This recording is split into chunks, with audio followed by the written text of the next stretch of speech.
بسم اللہ الرحمن الرحیم۔ آپ یہ عمل کریں، آپ کے رزق کو کوئی نہیں روک سکتا۔ حضور علیہ الصلوۃ والسلام کا ارشاد گرامی ہے، جو آدمی گھر میں داخل ہوتے وقت 3 باتوں کا اہتمام کرے گا، رزق اس کے دروازے توڑ کر آئے گا۔ السلام علیکم ورحمۃ اللہ کہے، خواہ سامنے کوئی موجود ہو یا نہ ہو۔ اس کے بعد ایک مرتبہ سورہ اخلاص پڑھے، قل هو اللہ احد، اللہ الصمد، لم یلد ولم یولد وَلَمْ يَكُنْ لَهُ كُفُوًا أَحَدٌ۔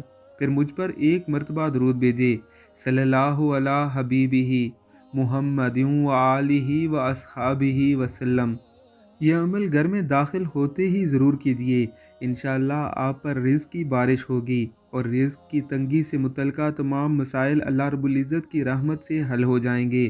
یہ مختصر سا عمل صرف 1 مہینے تک آزما کر دیکھ لیجیے، انشاءاللہ بہت فائدہ ہوگا۔